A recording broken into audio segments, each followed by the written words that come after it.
الله الرحمن الرحيم وبه نستعين سبحانك لا علم لنا إلا ما علمتنا إنك أنت العليم الحكيم.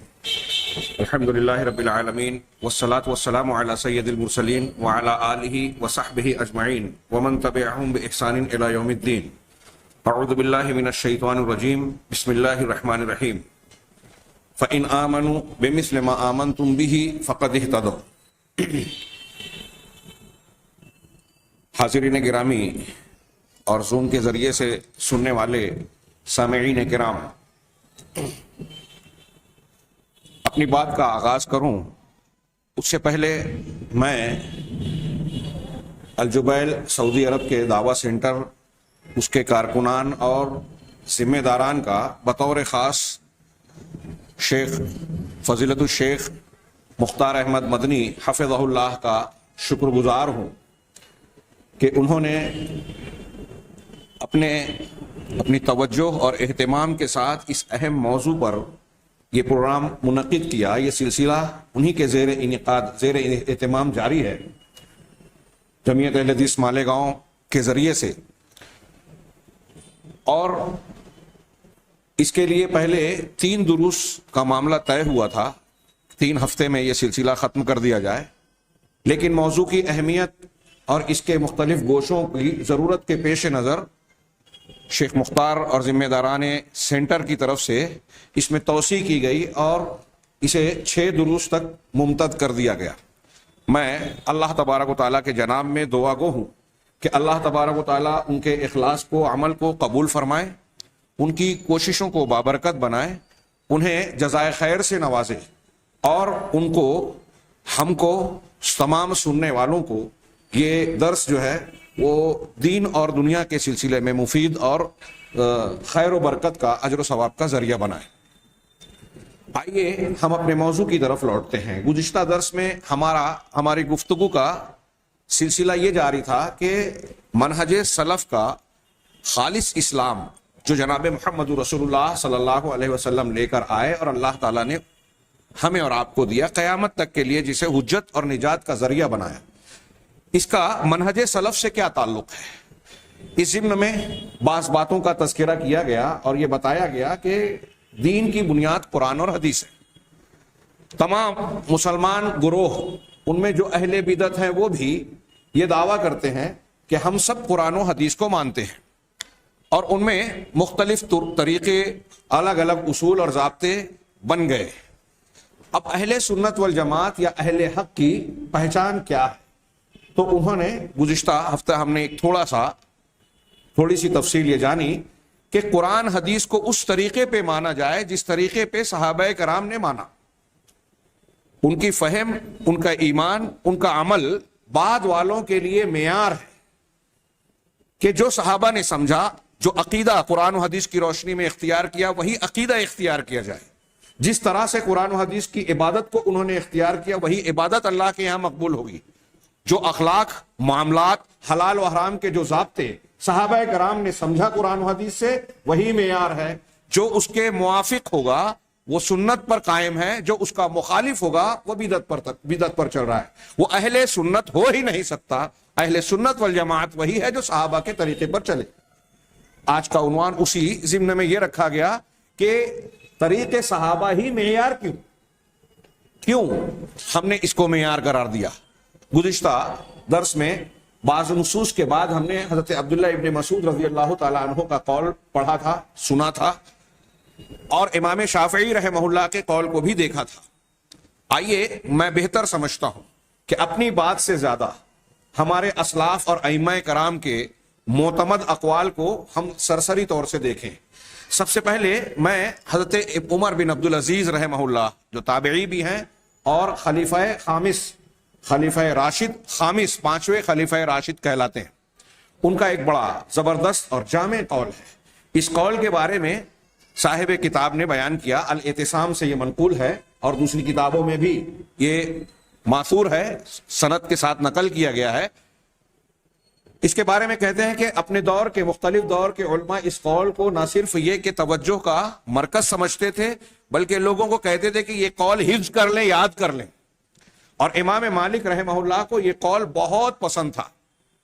وہ کہتے ہیں کہ حضرت عمر بن عبد العزیز رحمہ اللہ نے کہا سنہ رسول اللہ صلی اللہ علیہ وسلم وولاۃ الامر من بعدہ سننا، اللہ کے رسول صلی اللہ علیہ وسلم نے اور آپ کے بعد ذمہ داران مسلمین نے ولاۃ امر، والی امر، حکمراں، خلفاء اور مسلمانوں کے ذمہ داروں کو کہا، ان میں علماء بھی ہیں اور حکام بھی ہیں خلفائے راشدین کی حیثیت سے۔ تو اللہ کے رسول صلی اللہ علیہ وسلم نے اور ولاۃ امر جس میں سر فہرست خلفائے راشدین ہیں، انہوں نے کچھ سنتیں اور کچھ طریقے جاری کیے ہیں، متعین کیے ہیں، کچھ قاعدے بنا دیے ہیں۔ الاخذ بہا تصدیق لکتاب اللہ، حضرت عمر بن عبدالعزیز کہہ رہے ہیں کہ ان سنتوں اور قواعد کو اختیار کرنا اللہ کی کتاب کی تصدیق ہے۔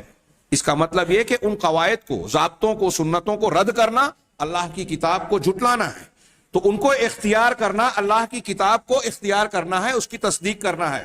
وَاسْتِكْمَالٌ لِطَاعَةِ اللَّهِ، اور اللہ کی اطاعت و فرما برداری کی تکمیل کو پہنچنا ہے۔ اگر ہم ان طریقوں کو اختیار کرتے ہیں تو گویا اللہ کی اطاعت و فرما برداری کو بدرجہ تمام پہنچا رہے ہیں۔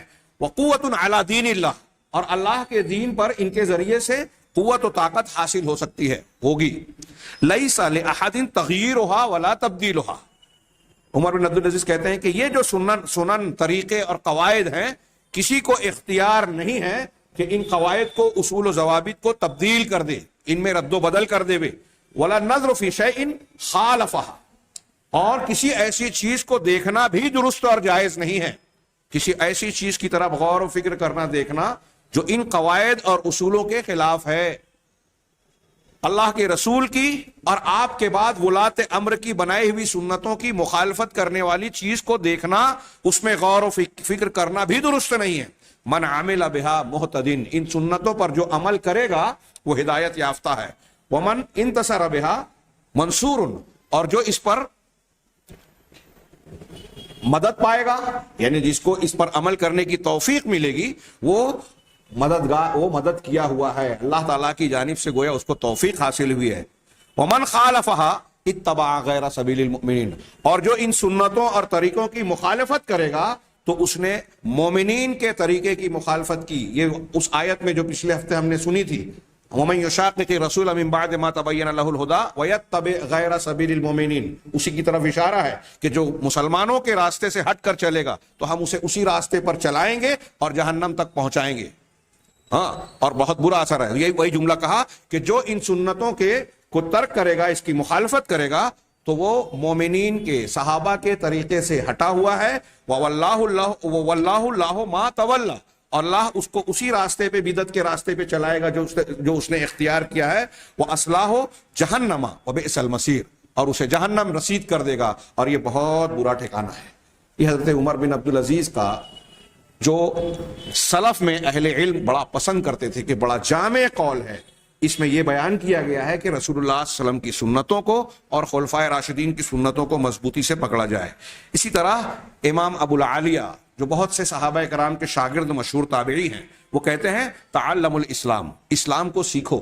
ہمارے پاس اس کے لیے وقت نہیں ہے، اس میں لوگوں کو اکتاہٹ ہوتی ہے، اپنے شوق کے کاموں کے لیے بڑا وقت ہے لوگوں کے پاس، ہاں، جبکہ یہ قابل ترجیح اور اولین فضیلت والی بات ہے کہ ہم اپنے اوقات کو، زندگی کے لمحات کو اس میں لگائیں کہ اسلام کو سیکھو۔ فَإِذَا تَعَلَّمْتُمُوهُ فَلَا تَرْغَبُوا عَنْهُ، جب تم اسلام کو، اس کی تعلیمات کو سیکھ لو تو اب اس سے منہ نہ موڑو، کتراؤ نہیں۔ وَعَلَيْكُمْ بِالصِّرَاطِ الْمُسْتَقِيمِ، اور یہ یاد رکھو کہ اسلام کے سیکھنے کا مطلب کیا ہے، کہ صحیح راستہ کیا ہے وہ جانو۔ اب تم صراط مستقیم کو مضبوطی سے پکڑ لو، تم پر لازم ہے۔ فَإِنَّهُ الْإِسْلَامُ، کیونکہ صراط مستقیم ہی اسلام ہے۔ اور داہنے بائنے مڑو مت کہ نام اسلام کا لے رہے ہو، قرآن و حدیث کا لے رہے ہو، اور فلاں مسلک، فلاں فرقہ، فلاں طبقہ، فلاں سلسلہ اس کو آپ نے اختیار کر لیا، اس سے داہنے بائنے مت مڑو۔ ہاں، وَعَلَيْكُمْ بِسُنَّةِ نَبِيِّكُمْ، اور تم پر اپنے نبی کی سنت لازم ہے۔ وَمَا كَانَ عَلَيْهِ أَصْحَابُهُ، اور وہ چیز لازم ہے جس پر ان کے، آپ کے اصحاب رضوان اللہ علیہم اجمعین تھے، ان کے مسلک کو اختیار کرو۔ وَإِيَّاكُمْ وَهَذِهِ الْأَهْوَاء، اور دیکھو تم ان خواہشات سے بچو۔ قرآن حدیث کو آپ غور سے پڑھیں اور سلف کے اقوال کو پڑھیں تو ہوا اور احوا، جس کا ترجمہ ہم خواہشات کرتے ہیں، اس میں وہ ساری چیزیں شامل ہیں، ساری خرافات، بدعات اور باتیں جو قرآن و حدیث کے خلاف ہیں۔ تو ان بدعات سے، خرافات سے تم بچنا، ہاں، التی تلقی بین الناس العداوۃ والبغضاء، جو لوگوں کے درمیان دشمنی اور نفرت ڈالتی ہے۔ ان بدعتوں کی وجہ سے اختلاف ہوتا ہے۔ قرآن حدیث کی اتباع کرنے سے، صحابہ کا طریقہ اختیار کرنے سے اتحاد قائم ہوتا ہے۔ ہاں، جب یہ بات انہوں نے بیان کی تو اس کو کچھ لوگوں نے، بعض شاگردوں نے جا کے امام حسن بصری رحمہ اللہ کو بتایا کہ ابو العالیہ ایسا کہہ رہے ہیں۔ تو امام حسن نے کہا رحمہ اللہ، اللہ ان پر رحم کرے، صدق و نصح، یقیناً انہوں نے بہت سچی بات کہی اور خیر خواہی کی ہے، بھلا چاہا ہے۔ یہ ان اقوال کے علاوہ علامہ ابن تیمیہ رحمہ اللہ کا ایک قول، جو خیر القرون قرنی، سب سے بہتر زمانہ میرا ہے، پھر اس کے بعد کا، پھر اس کے بعد کا، اس کی تشریح میں آپ فرماتے ہیں اور کہتے ہیں کہ یہ بات بداہتاً اس شخص کو جو قرآن حدیث پر غور کرے، اسے بغیر بہت زیادہ محنت کیے ہوئے آسانی سے معلوم ہو جائے گی۔ اور اہل سنت والجماعت اس پر متفق بھی ہیں، جتنے بھی اہل سنت والجماعت کے گروہ ہیں سارے کے سارے متفق ہیں کہ خیر القرون جو ہے، ہاں، اس امت کا سب سے بہترین زمانہ، ہاں، اعمال میں، اقوال میں، عقیدے میں، اعتقاد میں اور اس کے علاوہ ہر فضیلت میں وہ قرن اول ہے، صحابہ کرام کا زمانہ۔ علامہ ابن تیمیہ کے قرآن حدیث کے غور کرنے سے بھی معلوم ہوتا ہے۔ اور اہل سنت والجماعت میں جتنے بھی گروہ ہیں، اہل الحدیث، اور حقیقی طور پر جو پرانے حنفی، شافعی، مالکی، حنبلی ہیں، میں موجودہ دور کے حنفیوں کو مستثنی کر رہا ہوں کیونکہ عقیدے میں یہ امام ابو حنیفہ کے طریقے پہ نہیں ہیں، صوفیہ نہیں ہیں۔ تو یہ سارے اہل سنت والجماعت کے گروہ اس بات پر متفق ہیں، کس بات پر؟ کہ اس امت کا سب سے بہترین زمانہ، سب سے بہترین لوگ قرن اول کے لوگ ہیں، صحابہ کرام ہیں، پھر وہ جو ان کے بعد ہیں، پھر وہ جو ان کے بعد ہیں، جیسا کہ نبی کریم صلی اللہ علیہ وسلم سے کئی وجہ سے، کئی سند سے اور سلسلوں سے ثابت ہے۔ اور آگے فرماتے ہیں وَأَنَّهُمْ أَفْضَلُ مِنَ الْخَلَفِ فِي كُلِّ فَضِيلَةٍ، کہ وہ صحابہ کرام خلف سے، سلف یہ خلف سے، بعد والوں سے ہر فضیلت اور اچھی بات میں افضل ہیں، بہتر ہیں۔ فی علم، علم میں، عمل میں، ایمان میں، عقل میں، دین میں، بیان میں، عبادت میں، ہر چیز میں صحابہ کرام بعد والوں میں، بعد والوں سے بہتر ہیں۔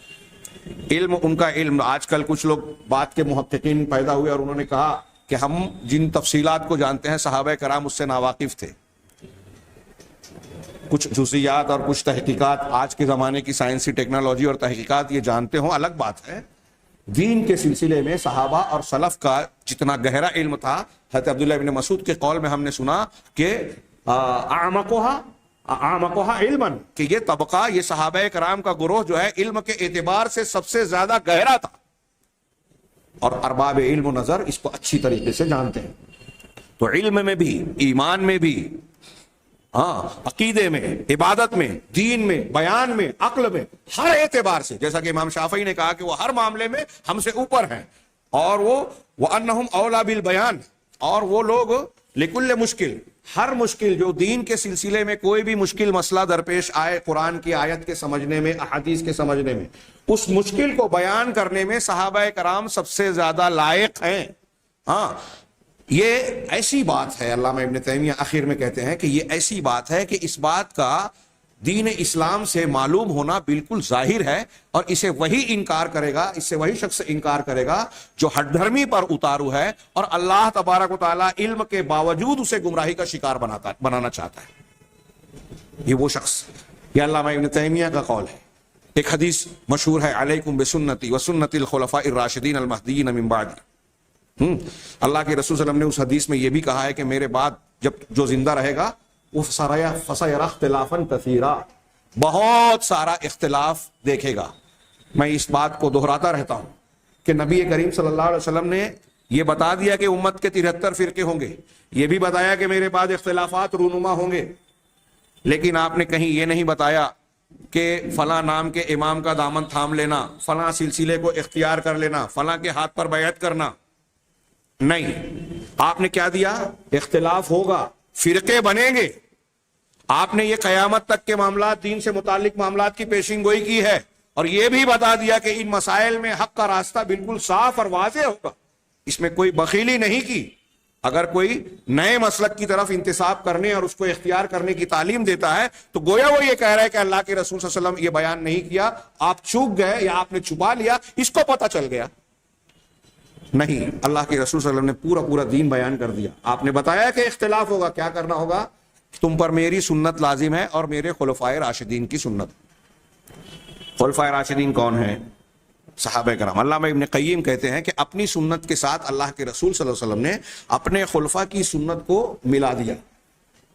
اس سے پتہ چلا کہ آپ نے دونوں کی اتباع کا حکم دیا۔ جیسے آپ نے اپنی سنت کی اتباع کا حکم دیا، ویسے ہی ہدایت یافتہ خلفائے راشدین ابو بکر صدیق، عمر فاروق، عثمان غنی، حضرت علی، ان کی اتباع کا بھی حکم دیا۔ چنانچہ علامہ ابن قیم کہتے ہیں کہ اس معاملے میں اتنا مبالغہ کیا اللہ کے رسول صلی اللہ علیہ وسلم نے، شدت اور تاکید کی کہ اسی حدیث میں آپ نے کہا کہ عزو علیہا بالنواجذ، اپنے دانتوں سے مضبوطی کے ساتھ اسے پکڑ لو۔ اور یہ حکم جو ہے اللہ کے رسول صلی اللہ علیہ وسلم کا ان تمام چیزوں کو شامل ہے جس میں انہوں نے فتویٰ دیا اور امت کے لیے کوئی طریقہ بیان کیا، اگرچہ کہ نبی کریم صلی اللہ علیہ وسلم کے پاس سے ان سے پہلے کوئی چیز معلوم نہ ہو، اس میں وضاحت اور رہنمائی نہ ہو۔ اگر خلفائے راشدین نے کوئی بات بیان کی ہے تو اللہ کے رسول کے اس فرمان کے مطابق اسے اختیار کرنا ہے، اور اگر ایسا نہیں ہے تو پھر اللہ کے رسول صلی اللہ علیہ وسلم کی سنت اگر موجود ہے تو جو ان کی سنت ہے وہ رسول کی سنت ہے۔ یہ عمومی طور سے میں بیان کر رہا ہوں۔ ہمارے ہاں کچھ لوگ اختلاف کرتے ہوئے اہل الحدیث پر یہ اعتراض کرتے ہیں کہ دیکھیے حضرت عمر فاروق نے 3 طلاق کو 1 بنا دیا اور فلاں حکم جاری کیا، تو یہ اہل حدیث نہیں مانتے یا حضرت عمر کی مخالفت کرتے ہیں، ان کی شان میں گستاخی کرتے ہیں۔ یہ ان کی غلط فہمی ہے۔ یہ سنت وہ ہے ما وافق سنت رسولنا صلی اللہ علیہ وسلم۔ جتنے اہل سنت والجماعت کے گروہ ہیں ان کے یہاں یہ قاعدہ بھی متفق علیہ ہے، کوئی اختلاف نہیں ہے امام مالک کا، امام شافعی کا، امام ابو حنیفہ کا، امام احمد بن حنبل کا، امام اوزاعی کا، امام سفیان ثوری کا، اسحاق بن راہویہ کا، کسی امام کا کوئی اختلاف نہیں ہے کہ اگر اللہ کے رسول صلی اللہ علیہ وسلم کی کوئی سنت ثابت ہو جائے، حدیث ثابت ہو جائے، تو اب اگر اس کے خلاف خلفائے راشدین یا اہل بیت یا دوسرے کسی بھی انسان کا کوئی قول ملتا ہے، فتویٰ ملتا ہے، تو اللہ کے رسول صلی اللہ علیہ وسلم کی حدیث کو لیا جائے گا، اس میں اہل سنت کے درمیان کوئی اختلاف نہیں۔ اب اگر حضرت عمر فاروق کا کوئی قول ثابت شدہ حدیث کے موافق نہ ہو تو ہم حضرت عمر رضی اللہ تعالی عنہ کی شان اور مقام و مرتبے کو مانتے ہوئے، ان کی شان میں کوئی گستاخی کسی بھی سطح پر کسی مسلمان کے لیے جائز نہیں ہے، ان کو ان کا مقام مانتے ہوئے اللہ کے رسول صلی اللہ علیہ وسلم کی سنت کو ترجیح دیں گے، ان کے قول کو اختیار حدیث کے مقابلے میں نہیں کریں گے۔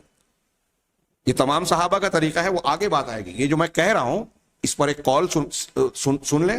حضرت ابن عباس رضی اللہ تعالیٰ عنہ حبر الامہ ترجمان القرآن کہتے ہیں کہ انہوں نے حج تمتع کا مسئلہ بیان کیا، ان کے ایک شاگرد عروہ نے کہا کہ آپ منع کر رہے ہیں، آپ اس کی اجازت دے رہے ہیں، اللہ کے نبی صلی اللہ علیہ وسلم سے اجازت نقل کر رہے ہیں۔ ابو بکر اور عمر تو منع کرتے تھے۔ حضرت ابن عباس غصہ ہو گئے اور غصے کی شدت میں کہا، عروہ کے بجائے یا عریہ کہا کہ عریہ، ہاں یوشک ان تنزل علیکم حجارۃ من السماء، قریب ہے کہ آسمان سے تم پر پتھروں کی بارش ہو جائے، اللہ کا عذاب نازل ہو جائے۔ اقول قال رسول اللہ صلی اللہ علیہ وسلم، میں کہتا ہوں کہ اللہ کے رسول صلی اللہ علیہ وسلم نے فرمایا، اور تم کہہ رہے ہو کہ ابو بکر اور عمر نے کہا۔ اللہ کے رسول کی بات کو رد کرنے کے لیے اگر ابو بکر اور عمر رضی اللہ عنہما کی بات بھی پیش کی جائے تو صحابی رسول کہہ رہے ہیں کہ اس کی وجہ سے اللہ کا عذاب آ سکتا ہے۔ یہ ہم اگلا اہل سنت کا اصول پڑھیں گے جب، تو وہاں تھوڑا سا ذکر اس کا آئے گا کہ سب سے بنیادی چیز قرآن و حدیث ہے۔ یہ آ گیا تو اب موسیٰ علیہ السلام کی بھی کوئی بات اللہ کے رسول کے خلاف ہے تو نہیں چلے گی، ابو بکر صدیق اور عمر فاروق کی تو دور کی بات، اور ان کی بات جب نہیں چلے گی تو کسی امام، کسی بزرگ، کسی مفتی، کسی پیر، کسی فلاں اور فلاں کی بات چل ہی نہیں سکتی، سوال ہی پیدا نہیں ہوتا۔ یہ ہم آئندہ درس میں تھوڑے سے اقوال پڑھیں گے۔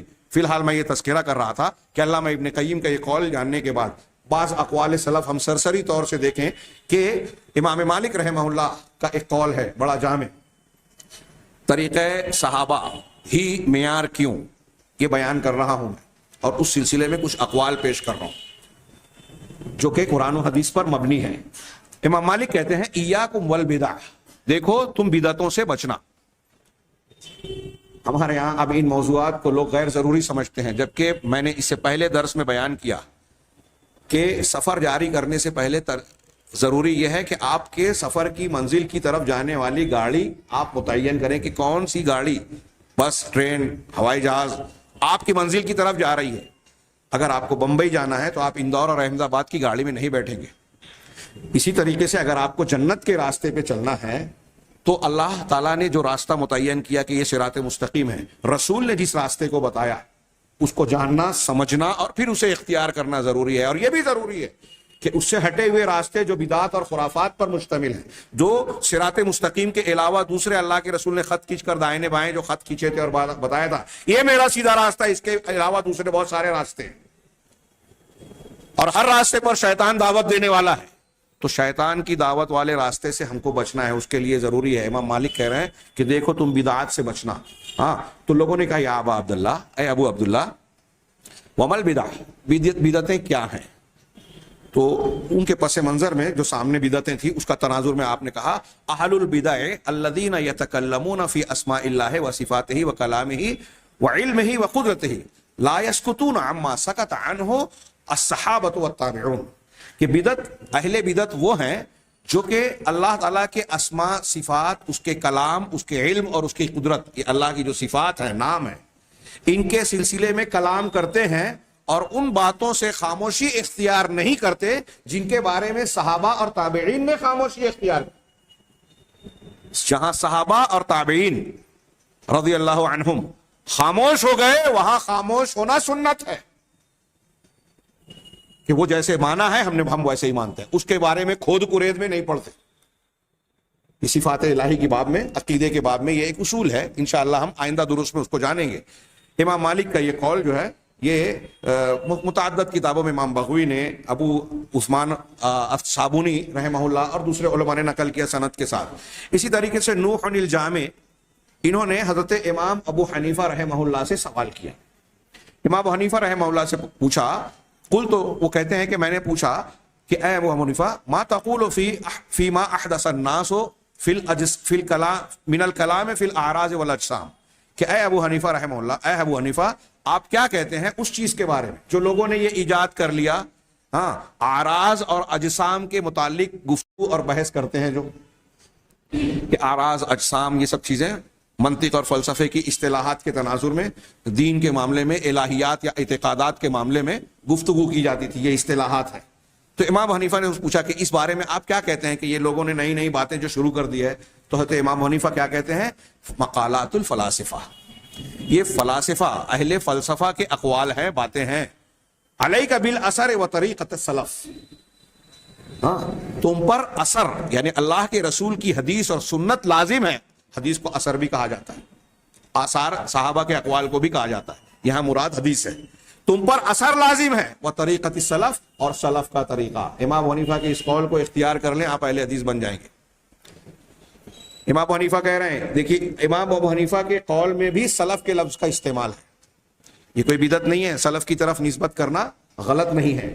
اس پر انہوں نے، میں جو کتاب سامنے رکھی ہے اس پر ایک پورا باب باندھا ہے اور دلیلیں دی ہے. ہاں، تو آپ پر اثر لازم ہے، اللہ کے رسول کی سنت کو پکڑ لو مضبوطی سے. وطریقۃ السلف، اور سلف کا طریقہ اس کو تم اختیار کرو. سلف میں کون ہے ہم یہ جان چکے، سر فہرست صحابہ، ثم الذین یلونہم تابعین، ثم الذین یلونہم سب تابعین. وإیاک وکل. اب یہاں میں رک کے یہ بھی اشارہ کر دوں کہ ابھی میں نے کہا تھا کہ آج کے حنفی میں سے مراد نہیں لے رہا ہوں، اس لیے کہ یہ میں اللہ کے گھر میں پوری ذمہ داری کے ساتھ کہہ رہا ہوں، اور یہ علمی امانت ہے. کوئی اسے اختلافی مسئلہ اور غیر ضروری سمجھے تو سمجھے، میں اسے ضروری مانتا ہوں، اور امانت علمی کے طور پر یہ لازم ہے ہر عالم پر کہ حقائق کو بیان کرے، ورنہ اللہ کے یہاں پوچھا جائے گا. آج کے حنفی امام ابو حنیفہ رحمہ اللہ کے طریقے پر، خاص طور سے ہندوستان پاکستان میں یہ مختلف جماعت جو چلت پھرت مچی ہے، امام ابو حنیفہ کے عقیدے اور طریقے اور منہج پر نہیں ہے. اور خود یہ برملا کہتے ہیں کہ ہم عقیدے میں، کلام میں اشعری ماتوریدی ہیں، ہاں، سلسلے میں نقش بندی، چشتی، قادری اور نہ جانے کیا کیا. یہ تصوف پورا رافضیت کا جو ہے ٹوکرا ہمارے اہل سنت میں انڈیلتا ہے. ان کے یہاں حلول ہے، وحدت الوجود ہے، بدعتی بیعت ہے، بدعت کے عبادت کے طریقے ہیں جسے لوگ پھیلا رہے ہیں کہ آپ اتنی مرتبہ یہ فلاں فضائل ہیں، اتنی مرتبہ فلاں نصاب پورا کر لیں اور فلاں کام کر لیں تو یہ اللہ تعالیٰ کے یہاں اتنا اتنا فضیلت اور ثواب والا کام ہوگا، جو قرآن حدیث صحابہ تابعین طبع تابعین ائمہ دین سے ثابت ہی نہیں۔ وہ عقیدہ، وہ طریقہ، وہ عبادتیں اختیار کی ہے ان لوگوں نے۔ حضرت امام ابو حنیفہ کہہ رہے ہیں کہ حدیث پکڑو، سلف کا طریقہ لو، صحیح حدیث مل جائے تو وہی میرا مسلک ہے۔ بہت مشہور قول ہے ان کا، میرا قول حدیث کے خلاف ہو تو دیوار پہ مار دو۔ یہ کہہ رہے ہیں کہ تم پر اللہ کے رسول کی حدیث اور سلف کا طریقہ لازم ہے۔ وَإِيَّاكَ وَكُلَّ مُحْدَثَةٍ، اور دیکھو ہر دین میں نئی چیز سے تم بچنا، عقیدے کے معاملے میں، عبادات کے معاملے میں۔ دھوم سے آج ہمارے یہاں ابھی جو مہینہ جاری ہے، ہاں نئے سال کا آغاز ہی ہوتا ہے تو ہمارے ہاں بدعات سے اس کا تعارف ہوتا ہے، تعزیہ اور فلاں اور فلاں، اور یہ جن کی فضیلت ہم پڑھ رہے ہیں انشاءاللہ اتوار کے دن ایک مستقل پروگرام ہے عصمت صحابہ پر، وہاں کچھ تفصیلات ان کے کردار اور ان کے مختلف گوشوں کی آئے گی واقعات کی روشنی میں، جس کا یہاں موقع نہیں ہے۔ تو جن صحابہ کرام کی عظمت کو جاننا چاہیے، اس لیے کہ یہ صحابہ کرام پوری امت کے لیے پہلے قرآن کے راوی ہیں، پہلے حدیث کے راوی ہیں، اللہ کے رسول صلی اللہ علیہ وسلم کی تربیت کے نمائندہ ہیں، اللہ کی طرف سے اپنے رسول کی دعوت کے لیے، سنگت اور ساتھ کے لیے چنے ہوئے لوگ ہیں۔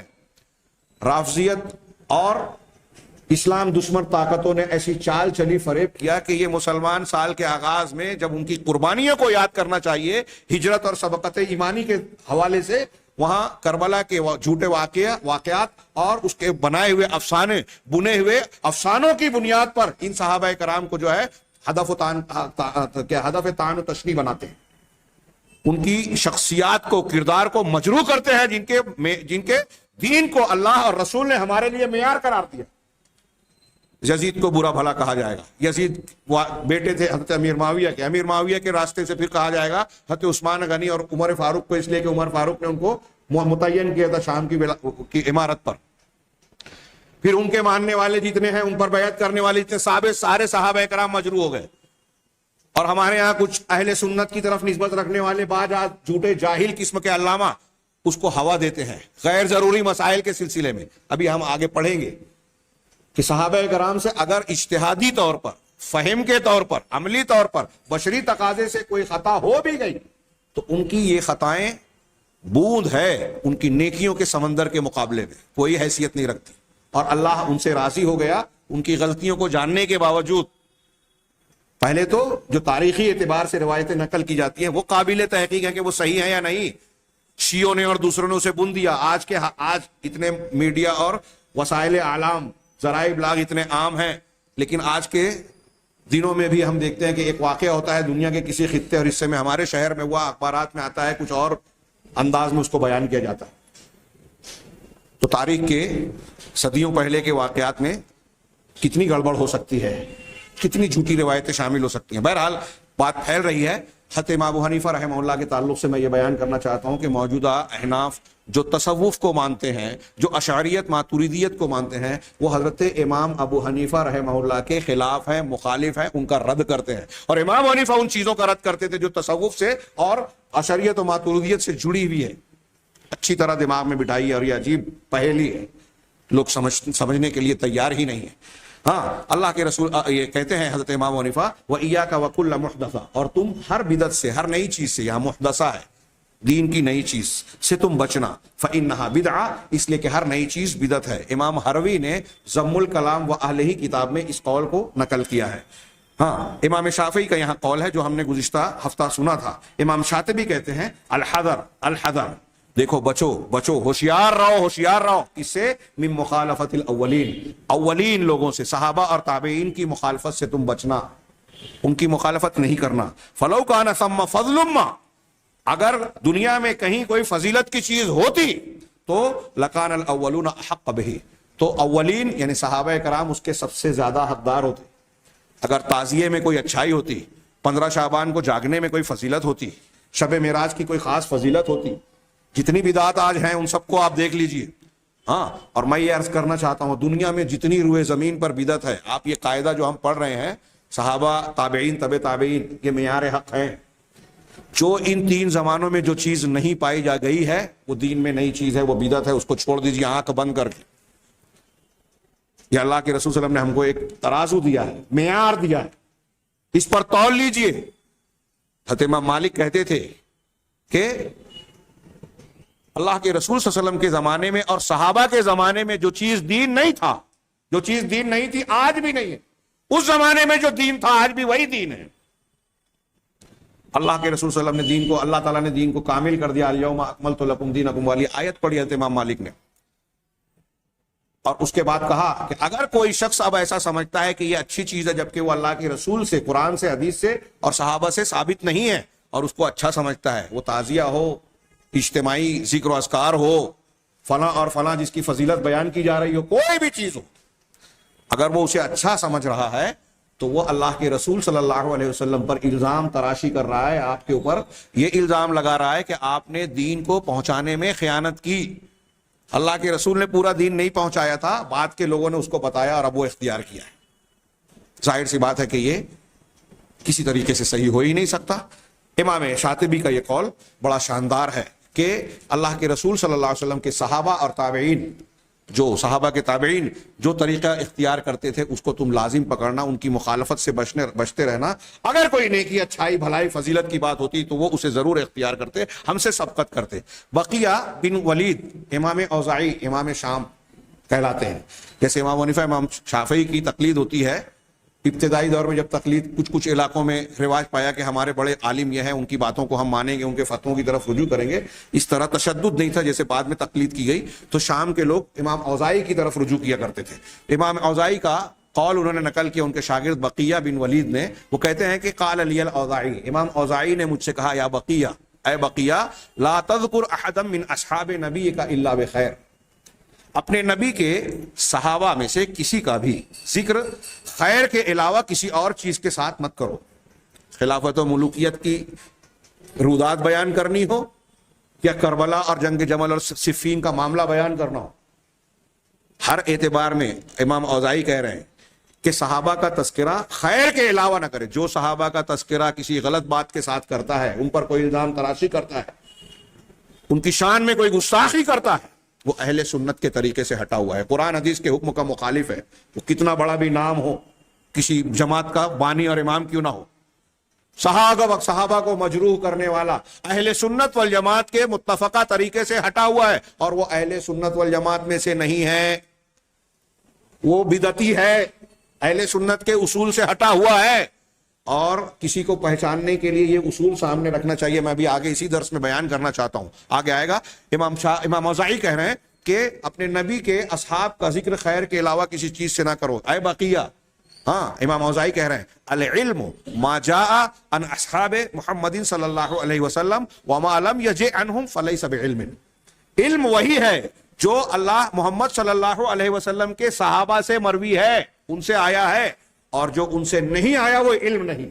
دین کے علم کی بات ہو رہی ہے، سائنس، ٹیکنالوجی، جغرافیہ کی تحقیقات کی بات نہیں۔ علم وہی ہے جو صحابہ سے آیا ہے، اور جو صحابہ کرام سے مروی نہیں ہے وہ علم نہیں ہے۔ اب حافظ ابن حجر عسقلانی کہتے ہیں کہ السعید من تمسک بما کان علیہ السلف واجتنب ما احدثہ الخلف، سعید، نیک بخت، خوش قسمت وہ شخص ہے جس نے اس چیز کو عقیدے اور عمل میں، دین میں اس چیز کو پکڑ لیا مضبوطی سے جس پر سلف تھے، اور اس چیز سے اپنے آپ کو بچا لیا جس پر خلف ہے۔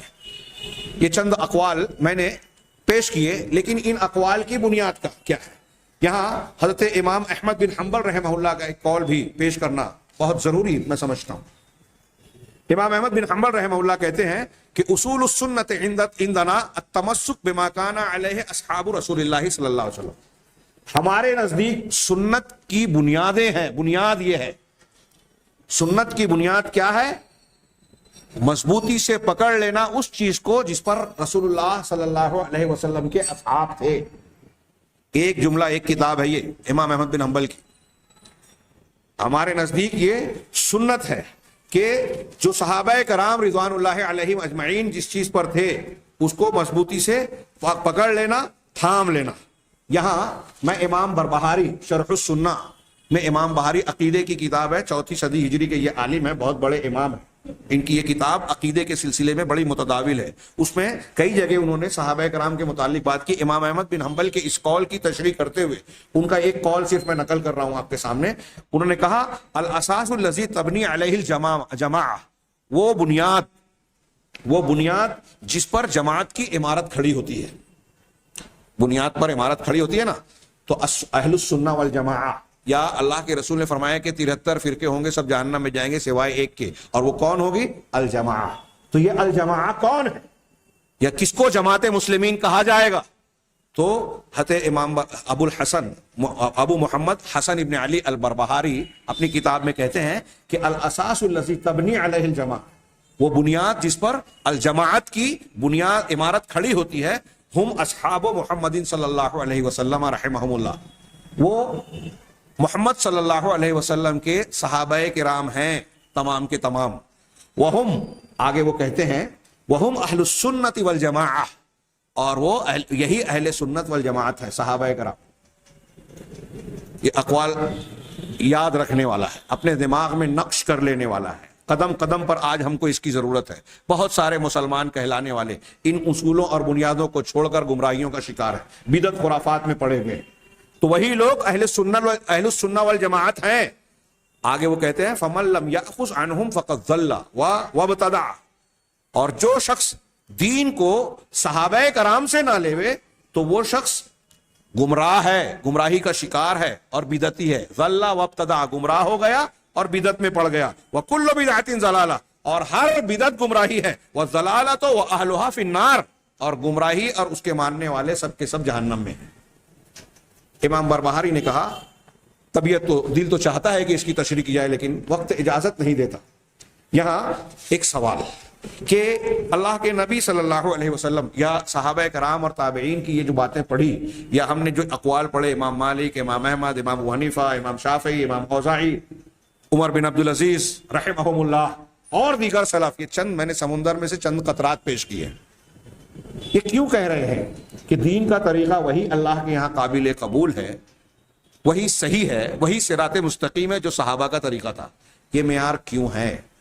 اس کی پہلی بات تو یہ کہ اللہ تبارک و تعالیٰ نے اس کا حکم دیا ہے. آج کچھ لوگ کہتے ہیں نا کہ میں نے اس سے پہلے بھی ذکر کیا، قرآن ماننے کے لیے کیا حدیثوں کا ماننا ضروری ہے؟ ہاں ضروری ہے. کیوں؟ اس لیے کہ قرآن کہتا ہے. اور قرآن حدیث کو کیسے مانا جائے؟ جیسے صحابہ نے عہد اول کے مسلمانوں نے مانا، نبی کریم صلی اللہ علیہ وسلم کے شاگردوں نے جانا، سمجھا، عمل کیا. یہ بائنڈنگ اور یہ پابندی قرآن حدیث کی متعین کی ہوئی ہے. قرآن حدیث کی چند دلیلیں اس سے پہلے ہم سن چکے ہیں، ایک دو دلیل اور بھی دیکھیں. جیسے میں نے آج کے خطبے کے درس کے آغاز میں سورہ بقرہ کی آیت کا ایک ٹکڑا پڑھا. اللہ تبارک و تعالیٰ نے ارشاد فرمایا فَإِنْ آمَنُوا بِمِثْلِ مَا آمَنْتُمْ بِهِ فَقَدِ اهْتَدَوْا. اگر یہ بے ایمان لوگ، یہود، نصارہ، مشرکین، کفار، سب اس میں مراد ہو سکتے ہیں، سیاق و سباق میں جو بھی ہو، میں عموم کا معنی کر رہا ہوں. ہاں، کہ اگر وہ لوگ ایسے ہی ایمان لے آئیں جیسے تم ایمان لائیں. اللہ تعالیٰ قرآن میں کہہ رہا ہے، جس وقت قرآن نازل ہو رہا ہے جناب محمد رسول اللہ صلی اللہ علیہ وسلم پر، غور کیجیے آیت پر. اللہ کے رسول سے اللہ کہہ رہا ہے، ہاں کن لوگوں سے کہہ رہا ہے؟ اس وقت کے مسلمانوں سے. جیسے تم لوگ ایمان لائے ویسے اگر دوسرے لوگ بھی ایمان لے آئیں فقد اہتدوا، تو وہ سب ہدایت یاب ہو جائیں گے، سب ہدایت پر ہو جائیں گے. قرآن کی یہ آیت کہہ رہی ہے کہ صحابہ کرام جن سے اللہ کہہ رہا ہے کہ جیسے تم ایمان لائے ویسے دوسروں کو ایمان لانا ہے. اس کا مطلب قرآن نے صحابہ کے ایمان کو معیار بنایا ہمارے آپ کے لیے، پوری دنیا کے لیے. یہ کسی ایرے غیر نتھو خیرے کا قول نہیں ہے، ہاں کسی بزرگ کا نہیں. اللہ تبارک و تعالیٰ رب العالمین اپنی کتاب ہدایت میں یہ معیار ہم کو دے رہا ہے. اور یہ کوئی ایک آیت نہیں، پچھلے ہفتہ ہم نے وَمَن يُشَاقِقِ الرَّسُولَ والی آیت پڑھی، وہ آیت بھی پڑھی سورہ توبہ کی آیت نمبر 100 وَالسَّابِقُونَ الْأَوَّلُونَ مِنَ الْمُهَاجِرِينَ وَالْأَنصَارِ وَالَّذِينَ کیا ہے وَالَّذِينَ اتَّبَعُوهُم بِإِحْسَانٍ رَضِيَ اللَّهُ عَنْهُمْ وَرَضُوا عَنْهُ. اللہ ان سے راضی ہوا. اس میں یہ داخل ہے کہ اللہ ان کے ایمان سے راضی ہے، ان کے عقیدے سے راضی ہے، ان کی عبادت کو پسند کرتا ہے اللہ تعالیٰ، ان کے کردار کو پسند کرتا ہے، حلال و حرام میں جو ان کا طریقہ ہے اس کو پسند کرتا ہے. اگر کوئی چیز ایسی ہوتی ان کی جو اللہ تعالیٰ کے لیے قابل قبول نہیں ہوتی تو اللہ ان سے راضی نہیں ہوتا. ایسے 20 دلیلیں پیش کی جا سکتی ہیں. یہاں ایک دو حدیث بھی پیش کر دیں، خیر الناس کرنی اور دوسری حدیثیں تو سنی۔ اللہ کے رسول صلی اللہ علیہ وسلم نے مشہور حدیث میں سنن وغیرہ میں جو حسن بھی اور صحت کے درجے کو پہنچی ہوئی اسانید سے مروی ہے کہ نجات پانے والے گروہ کو بہت سارے فرقے امت میں ہوں گے۔ نجات پانے والے گروہ کی صفت اللہ کے رسول صلی اللہ علیہ وسلم نے کیا بیان کی؟ آپ نے بیان کی ہیا ما انا علیہ واصحابی، یہ وہ گروہ ہوگا جو اس دین مسلک منہج پر ہوں گے جس پر میں اور میرے صحابہ کرام ہیں۔ یہ معیار بنا دیا اللہ کے رسول صلی اللہ علیہ وسلم نے کہ آج کے دن میرے صحابہ جس طریقے مسلک اور منہج کو اختیار کیے ہیں، اسی منہج کو اختیار کرنے والا گروہ جنت میں جائے گا، نجات پائے گا۔ ان گروہوں میں حق پر قائم رہنے والا گروہ کہلائے گا۔ کتنی صاف بات ہے۔ اللہ کے رسول نے یہ نہیں کہا کہ 100 سال کے بعد ایک امام پیدا ہوں گے، 200 سال کے بعد ایک سلسلہ چشتیہ، قادریہ، نقشبندیہ پیدا ہوگا، ان سے جڑنا پڑے گا، فلاں امام کی طرف نسبت کرنی پڑے گی، بلکہ آپ نے کہا کہ میرا طریقہ اور میرے صحابہ کرام کا طریقہ۔ اور صحابہ کرام کے تعلق سے اللہ تبارک و تعالیٰ نے دنیا ہی کی بات نہیں کہی، بلکہ اللہ تبارک و تعالیٰ نے قرآن مجید میں ارشاد فرمایا کہ اللہ تعالیٰ قیامت کے دن بھی ان کو جو ہے رسوائی اور ذلت سے بچائے گا اور ان کو اعلیٰ مقام، کیا ہے، لا نخزی ہے یومئذ، کہ اس دن، سورہ تحریم کی آیت ہے کہ اس دن ہم نبی کو اور ان کے ساتھ ایمان لانے والوں کو رسوا نہیں کریں گے۔ تو نہ نبی رسوا ہوں گے، نہ ان کے ساتھ ایمان لانے والے صحابہ۔ اب کوئی یہ کہتا ہے کہ اللہ کے رسول کی وفات کے بعد صحابہ میں خرابیاں پیدا ہو گئی، تو وہ اس ارشاد پر غور کر لے کہ اللہ تعالیٰ قیامت کے دن کا بھی ان کے وعدہ کر رہا ہے کہ ان کو رسوا نہیں کرے گا۔ یہ حدیثیں چند ہیں، ایک حدیث صرف اور ملاحظہ فرمائیں۔ اللہ کے نبی صلی اللہ علیہ وسلم کا ارشاد ہے جو صحیح مسلم کی روایت ہے، آپ نے فرمایا النجوم امانۃ للسماء، ستارے، آسمان کے ستارے یہ آسمان کے لیے محافظ ہے، نگراں ہیں۔ ستارے قائم ہیں تو آسمان بھی قائم ہے۔ فَإِذَا ذَهَبَتِ النُّجُومُ، جب یہ ستارے چلے جائیں گے، قیامت واقع ہوگی، یہ ٹوٹ پھوٹ کا، بکھراؤ کا شکار ہو جائیں گے۔ وَإِذَا النُّجُومُ کیا ہے طُمِسَتْ، تو أَتَتْ السَّمَاءَ مَا تُوعَدُ، یہ ستارے جب چلے جائیں گے تو آسمان پر وہ چیز آ جائے گی جس کا وعدہ کیا گیا ہے۔ آسمان پھٹ جائے گا، ختم ہو جائے گا۔ تو ستاروں کا وجود آسمان کے وجود کے لیے محافظ ہے۔ وَأَنَا أَمَانَةٌ لِأَصْحَابِي، اور میں، اللہ کے رسول صلی اللہ علیہ وسلم فرما رہے ہیں، صحیح مسلم کی حدیث ہے، میں اپنے صحابہ کے لیے امین ہوں، محافظ ہوں۔ فَإِذَا ذَهَبْتُ أَتَىٰ أَصْحَابِي مَا يُوعَدُونَ، جب میں چلا جاؤں گا دنیا سے، تو میرے صحابہ کے پاس وہ چیزیں آئے گی جس کا ان سے وعدہ کیا گیا ہے۔ آپس میں کچھ اختلاف پیدا ہوں گے، کچھ نئے لوگ پیدا ہوں گے، مخالفین پیدا ہوں گے، فتنے اٹھیں گے، تو صحابہ پر ان فتنوں کی رکاوٹ میرے وجود سے ہے۔ اب میں چلا گیا تو یہ فتنے آئیں گے۔ وَأَصْحَابِي أَمَانَةٌ لِأُمَّتِي، اور میرے صحابہ میری امت کے لیے محافظ ہے، امن ہے، امن کا ذریعہ ہے۔ فَإِذَا ذَهَبَ أَصْحَابِي، جب میرے صحابہ دنیا سے چلے جائیں گے، أَتَىٰ أُمَّتِي مَا يُوعَدُونَ، تو میری امت پر وہ فتنے، وہ پریشانیاں، وہ خرابیاں پیدا ہو جائیں گی جس کا ان سے وعدہ کیا گیا ہے، اور پھر قیامت تک مختلف فتنوں کا سلسلہ جاری رہے گا۔ یہ صحیح مسلم کی حدیث ہے۔ علامہ ابن قیم کہتے ہیں کہ اللہ کے رسول صلی اللہ علیہ وسلم نے اپنے صحابہ کی نسبت ان کے بعد والوں کی ایسی نسبت کی ہے جیسے اپنی نسبت اپنے صحابہ کرام سے، اور ایسی نسبت جیسی ستاروں کی آسمان سے۔ اور یہ بات معلوم ہے کہ تشبیہ جو ہے وہ امت کو یہاں ہدایت کے سلسلے میں تشبیہ دی جا رہی ہے کہ میں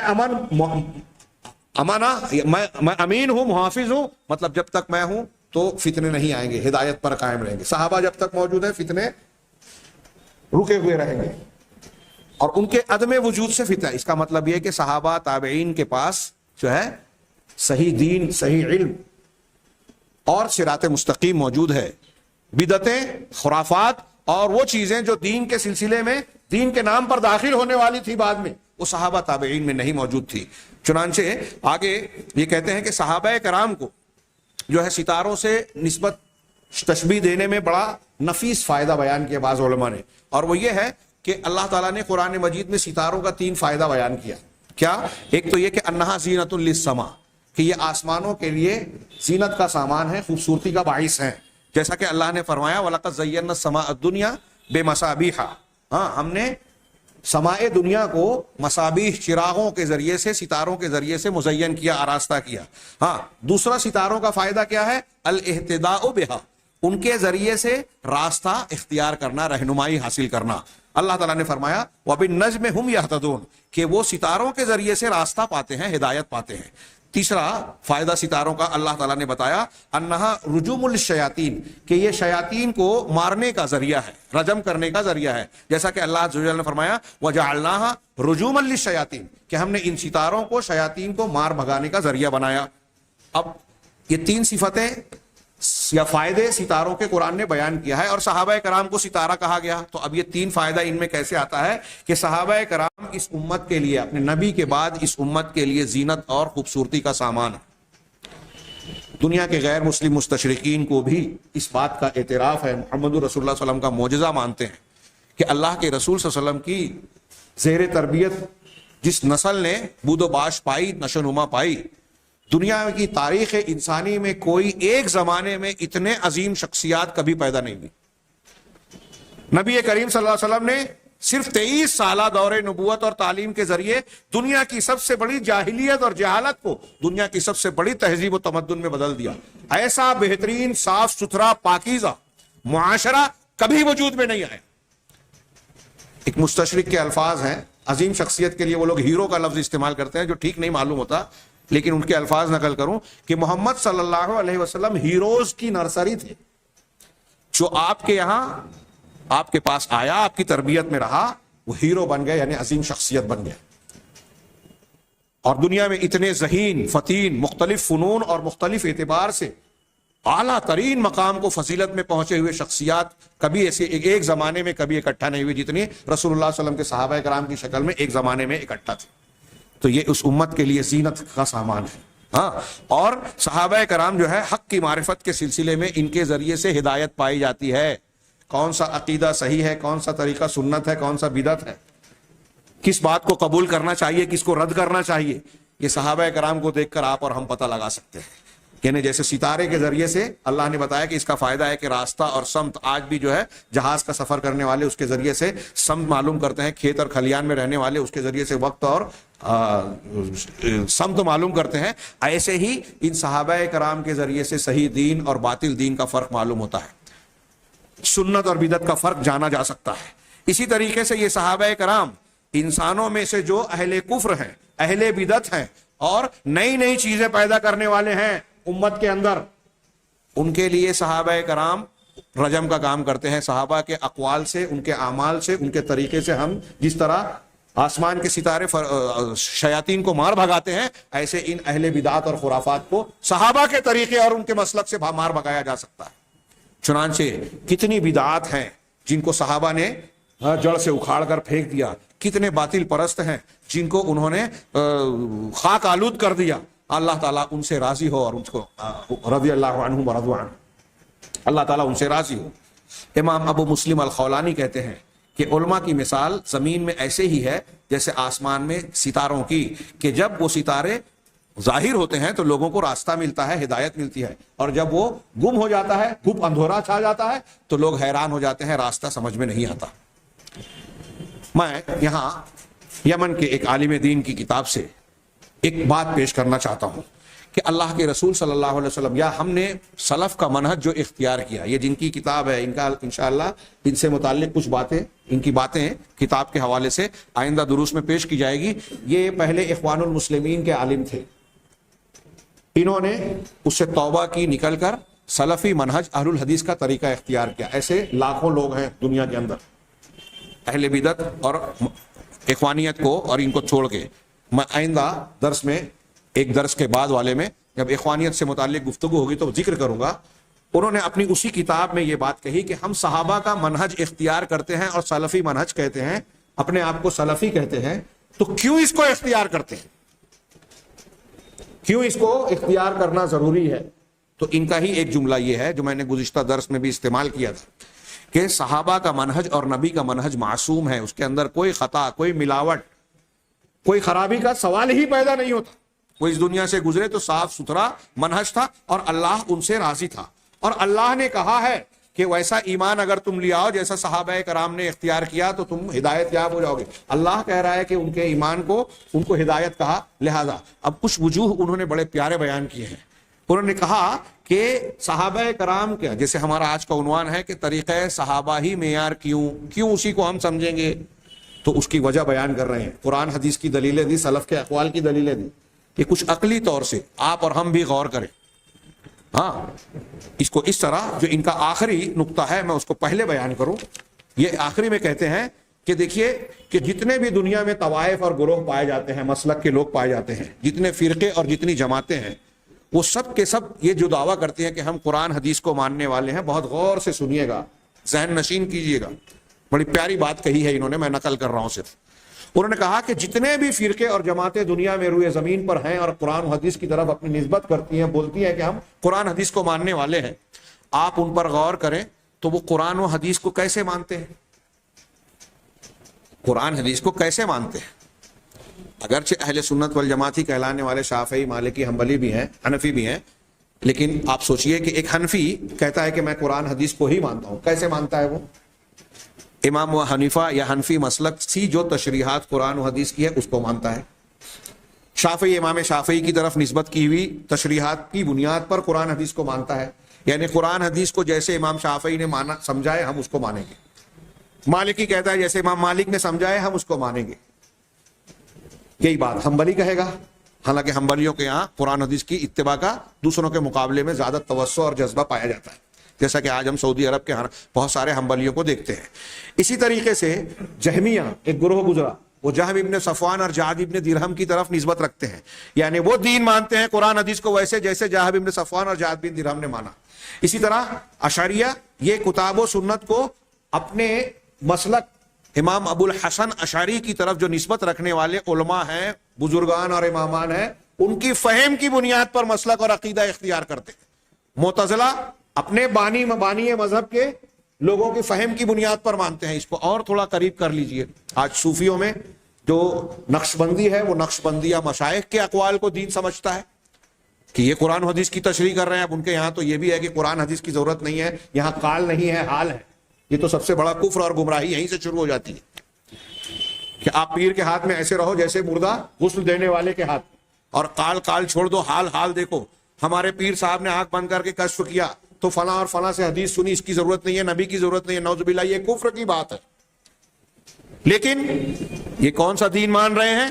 جو ان کے مشائخ پیر صاحب بتا رہے ہیں. نقش بندیہ مشائخ کی، چشتی، قادری، سہروردی، رفاعی، اپنے اپنے سلسلے کے. اور قریب آئیں تو اب ہمارے یہاں اخوان المسلمین ہیں، تو وہ دین کی کون سی تشریح کو مان رہے ہیں؟ جو شیخ حسن البنا یا سید قطب یا ان کے بعد کے جو محمد سرور یا سرور ہیں، ان کی تشریحات کو دین مان رہے ہیں. ہندوستان کے وہی جماعت ابو العلا المودودی صاحب کی جو دین کی تشریح ہے، فہم ہے، وہ قرآن کو شعوری مطالعے کا جب حکم دیتے ہیں تو صرف تفہیم القرآن پڑھنے کے لیے کہتے ہیں. صحابہ، تابعین، طبع تابعین، ان کی فہم کنارے، امت مسلمہ میں قرآن و حدیث کو سمجھائے ان کے نزدیک ابو العلا مودودی صاحب نے، چاہے وہ کتنی بھی بڑی لغزش کھائے ہوں، سلف سے کتنی بھی مخالفت کرتے ہوں. تو ایک جماعت اسلامی سے نسبت رکھنے والا اپنی جماعت کے بانی کی فہم کو قرآن و حدیث کی فہم کر منحصر کرتا ہے، انحصار کرتا ہے کہ انہوں نے صحیح سمجھا. تبلیغی جماعت کی طرف نسبت رکھنے والا مولانا الیاس صاحب، مولانا زکریا صاحب رحمہم اللہ، سب پر اللہ کا رحم ہو، ان کی غلطیوں کو اللہ سب کو معاف کرے، لیکن انہوں نے جیسا قرآن حدیث کو سمجھایا یا جس شعبے کو سمجھانے کی کوشش کی، چاہے اس میں خطائیں، غلطیاں، بدعت و خرافات ہی کیوں نہ ہو، یہ کہتے ہیں کہ ہم وہی مانیں گے جو ہمارے مولوی صاحب نے بتایا، مولانا الیاس صاحب نے اور فلاں نے اور فلاں. اب آپ غور کیجئے کہ امام ابو حنیفہ، امام شافعی، امام مالک، امام احمد، شیخ عبد القادر جیلانی، نقش بندی، چشتیہ، قادریہ کے مشائخ، مولانا الیاس، مولانا ابو العلا مودودی، حسن البنا، سید قطب، فلاں بزرگ، یہ قرآن حدیث کو زیادہ بہتر سمجھ سکتے ہیں. آپ اپنے دماغ سے پوچھئے. یہاں ایک موٹی سی بات، چھوٹی سی بات، حق کو جاننے، پہچاننے، مسلک کو صحیح جاننے کا ایک دم واضح معیار. آپ خود اپنے دل سے فتویٰ پوچھیں کہ یہ لوگ قرآن حدیث کی تشریح زیادہ صحیح، بہتر، اللہ کے یہاں قابل قبول کریں گے یا صحابہ کرام؟ ہم صحابہ کو کی فہم کو قرآن حدیث کے فہم قرآن حدیث کو سمجھنے کے لیے بنیاد کیوں قرار دے رہے ہیں؟ صحابہ کرام کے عقیدے کو، ان کے ایمان کو معیار کیوں قرار دے رہے ہیں؟ ان کے حلال حرام اور دین کی تشریعات، اخلاق و آداب کو کیوں دین کی بنیاد اور صحت کا معیار قرار دے رہے ہیں؟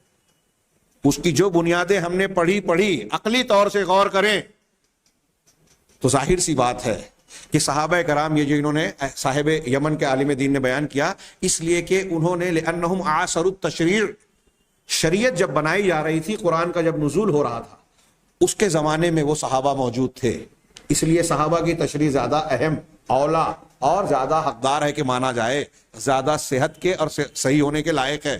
اور یہ اسی کے ماحول میں انہوں نے زندگی گزاری، چنانچہ قرآن کے نازل ہونے کے کیا موقع، کیا حالات اور کیا پس منظر تھے، وہ سب سے بہتر طریقے سے صحابہ جانتے تھے۔ اللہ کے رسول صلی اللہ علیہ وسلم نے کب کون سی بات ارشاد فرمائی، آپ کی بات کا مقصود مطلوب کیا تھا، کون سے حالات میں، کون سے واقعات میں اور کیسے پس منظر میں آپ نے بیان کیا، اس کا سب سے بہترین ادراک اور علم، معرفت صحابہ کرام کو تھی، بعد والوں کو نہیں ہو سکتی۔ کتنا بھی بڑا انسان ہو، ہوا میں اڑے، پانی پہ چلے، عشاء کے وضو سے فجر اور فجر کے وضو سے عشاء پوری زندگی پڑھتا رہے، اس کو یہ فضیلت نہیں مل سکتی جو صحابہ کو حاصل ملی، وہ مقام حاصل نہیں ہو سکتا۔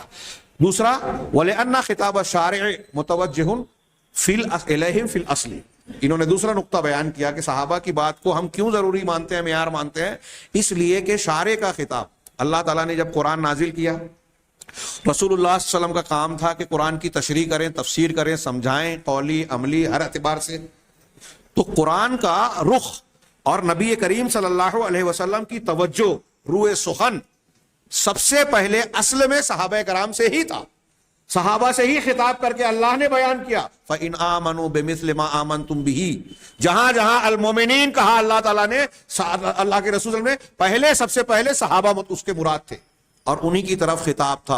وَهُمُ الْمُرَادُونَ بِهِ قَبْلَ غَيْرِهِمْ، اور کسی دوسرے کو مراد لینے سے پہلے مومنین اور اہل اسلام یا ایھا الذین آمنوا کے خطاب میں سب سے پہلے صحابہ کرام مراد تھے۔ تو اللہ کا اور رسول اللہ صلی اللہ علیہ وسلم کا دین کے سلسلے میں جو بھی خطاب تھا، اس کا رخ دوسروں سے پہلے صحابہ کرام سے تھا۔ تیسری بات کہ ان کی بات معیار کیوں، انہی کے قول کیوں لیوے قرآن و حدیث کی تشریح میں، اس لیے کہ وہ اہل الفصاحت والبیان، وہ فصاحت اور بیان والے تھے، ہاں، اور وحی جو ہے صحابہ کرام کی زبان میں نازل ہوئی۔ آج کل کے جاہل علامہ، میں جاہل علامہ کہتا ہوں، اپنے آپ کو علامہ سمجھتے ہیں لیکن حقیقت میں جاہل ہیں۔ ابھی پاکستان کا وہ غامدی ہو، اس سے پہلے پرویز تھا، اور بہت سارے منکرین حدیث پیدا ہوئے، اور آج ہمارے بیچ میں بھی کچھ لوگ ہیں جو قرآن کو اپنی عقل سے، عربی زبان سے اور شعراء کے کلام سے، عرب کے شعراء کے کلام سے، کیوں بہت سارے جو اعتراض، ایک طرف کہتے ہیں کہ قرآن کافی ہے، تو پھر آپ کی تشریح کی ضرورت کیوں ہے؟ اگر قرآن کافی ہے، اللہ کے رسول کی حدیث کی ضرورت نہیں، آپ کی تشریح کی ضرورت ہے۔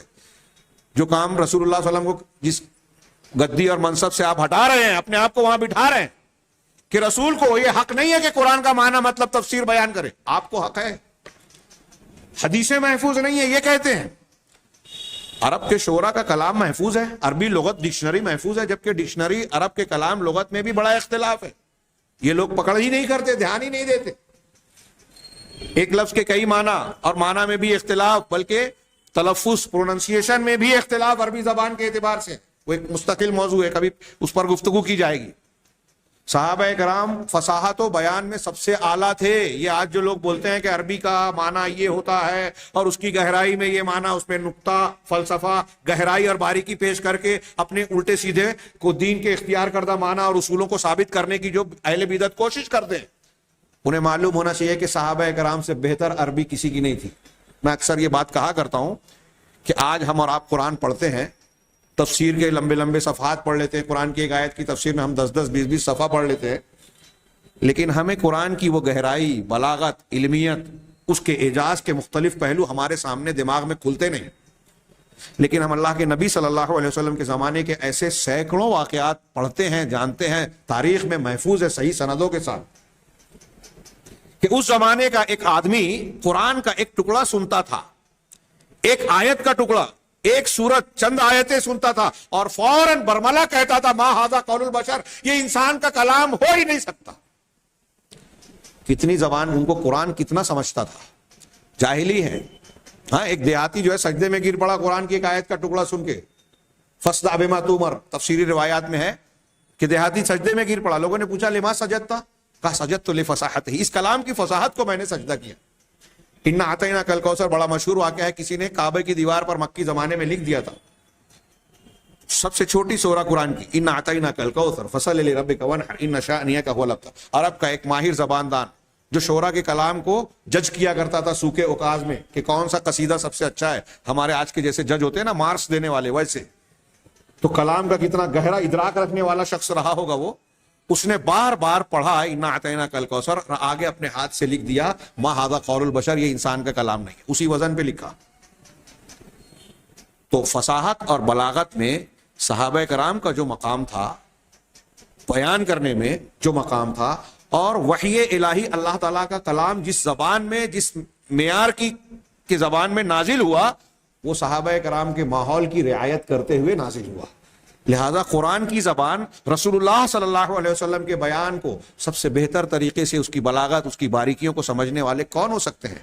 فلاں امام, فلاں بزرگ, فلاں علامہ, فلاں جماعت کے بانی, تفہیم اور تدبر کو بیان کرنے والے نہیں, ان کی کوئی حیثیت نہیں ہے صحابہ کرام کے سامنے.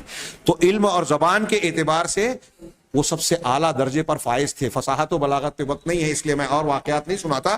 والرسول بین اظہرہم, اتنا ہی نہیں کہ زبان و بیان تو انہی کا تھا, انہی کی طرف خطاب تھا اللہ کا, اور رسول اللہ صلی اللہ علیہ وسلم بھی ان کے بیچ, ان کے سامنے موجود تھے. یوضح لہم ما اشکل علیہم, زبان کے اعلیٰ معیار پر فائز ہونے کے باوجود کبھی اگر ان کو کوئی چیز سمجھ میں نہیں آتی, اشکال ہوتا, سمجھنے میں خطا کا امکان ہوتا, تو نبی کریم صلی اللہ علیہ وسلم اس کی وضاحت کر دیتے.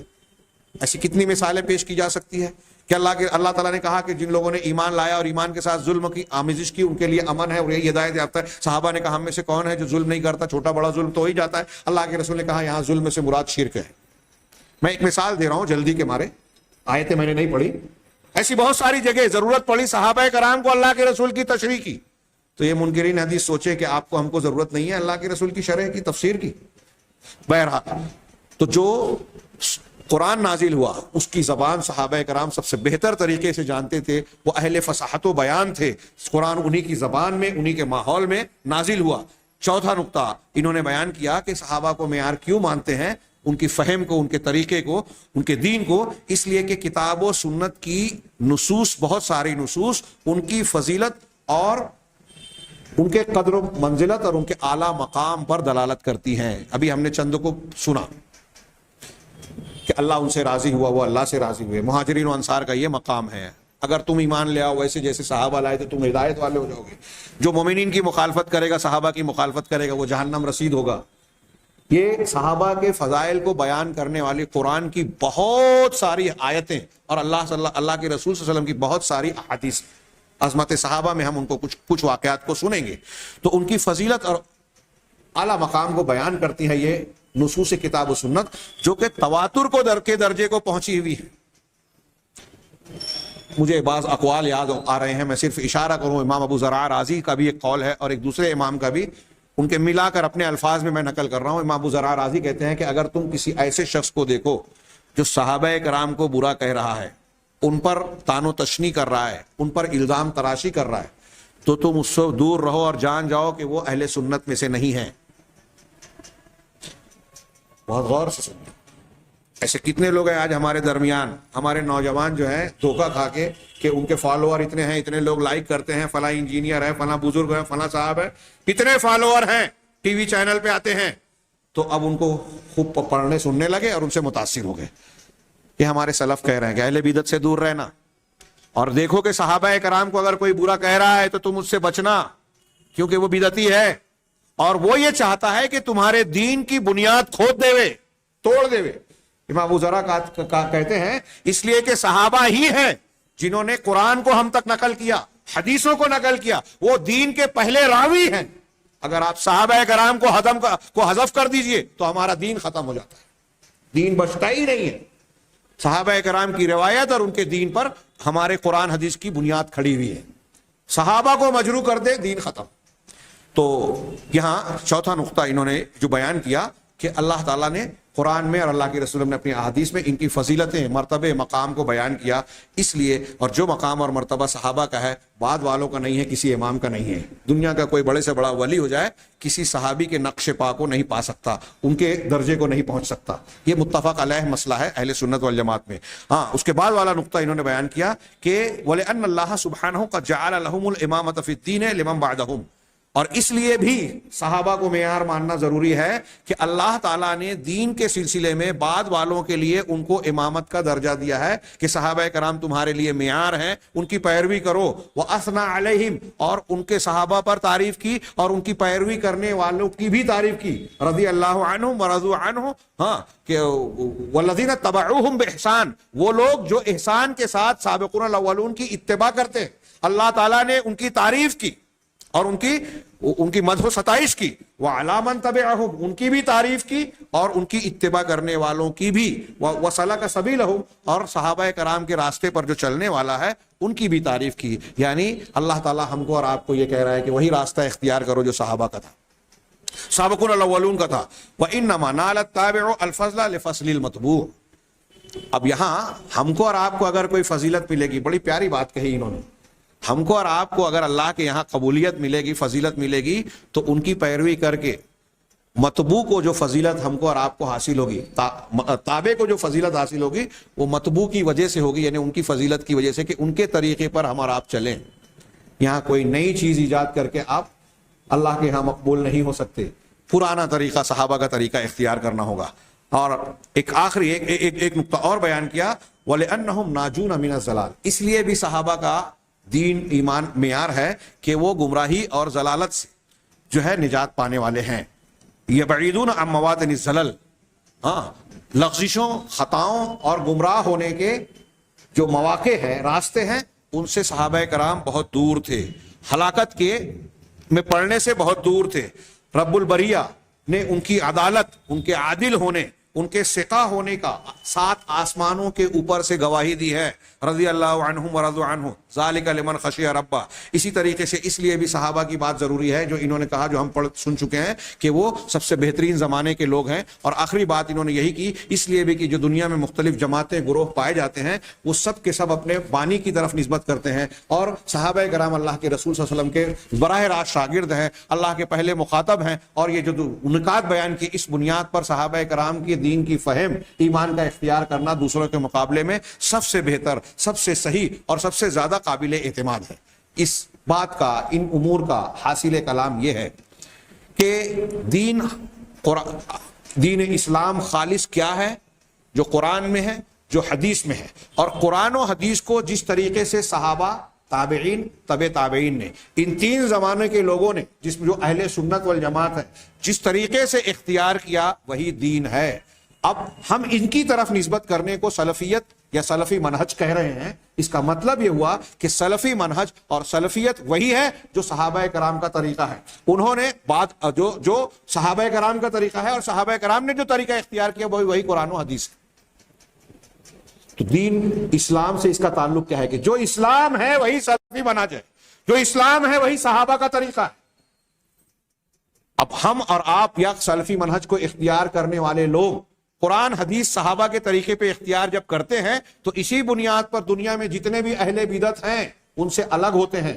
عقیدہ ان کا وہی ہے جو صحابہ کا ہے، دوسرے عقائد کو رد کرتے ہیں، طریقہ عبادات وہی ہے، معاملات وہی ہے، دین کے اصول، ضابطے، نئے نئے مسائل جو ہمارے سامنے پیش آتے ہیں، ان مسائل کا حل کرنے کے لیے اہل سنت والجماعت وہی طریقہ اختیار کرتے ہیں، وہی اصول و ضوابط اختیار کرتے ہیں جو صحابہ کرام کا تھا۔ اس سے معلوم ہوا کہ یہی صراط مستقیم ہے جو صحابہ، تابعین، تبع تابعین کا طریقہ ہے، قرآن و حدیث پر مشتمل، اور اسی کو اللہ تعالیٰ نے کہا وَأَنَّ هَذَا صِرَاطِي مُسْتَقِيمًا فَاتَّبِعُوهُ، یہی میرا سیدھا راستہ ہے، صراط مستقیم ہے، اسی کی اتباع کرو، وَلَا تَتَّبِعُوا السُّبُلَ، اور مختلف راستوں کی اتباع مت کرو، یہ الگ الگ مسلک، الگ الگ اماموں کے نام جو پائے جاتے ہیں، ان راستوں پہ نہ چلو، فَتَفَرَّقَ بِكُمْ عَنْ سَبِيلِهِ، ورنہ تم کو اصل راستے سے ہٹا کر، جدا کر کے فرقوں میں بانٹ دیں گے۔ ذَلِكُمْ وَصَّاكُمْ، یہ اللہ کی وصیت ہے، اللہ کا حکم ہے، تاکیدی حکم ہے۔ کیوں؟ تاکہ تم تقوی اختیار کرو، پرہیزگار بن جاؤ، اور جہنم سے اور اللہ کی پکڑ سے بچ جاؤ۔ یہ طریقہ سلف ہے۔ اب اس طریقے سلف کے کو ہم یہ دیکھیں کہ آج کون فالو کر رہا ہے اور کون لوگ اس کی مخالفت کر رہے ہیں. تو اس بنیاد پر اگلے درس میں انشاءاللہ ہم اہل سنت والجماعت یا سلفی منہج کے کچھ بنیادی اصول اور ان کی کچھ خصوصیات پڑھیں گے. اس کے بعد والے ہفتے میں جو ہے اہل سنت کی یا مسلک سلف کی وسطیت اور اعتدال کو اور دوسرے مسلکوں کے انحراف کو انشاءاللہ جانیں گے. اللہ تعالیٰ سے دعا ہے کہ وہ ہمیں صحیح دین کو سمجھنے، جاننے اور اس کے بعد اسے ماننے کی توفیق عطا فرمائے، اسی پر زندہ رکھے، اسی پر موت دے اور اس کے ذریعے سے دنیا اور آخرت کے ہر فتنے اور ہر عذاب سے محفوظ رکھے. اقول قولی ھذا واستغفر اللہ لکم ولسائر المسلمین وصلی اللہ علی نبینا محمد وآخر دعوانا ان الحمد للہ رب العالمین.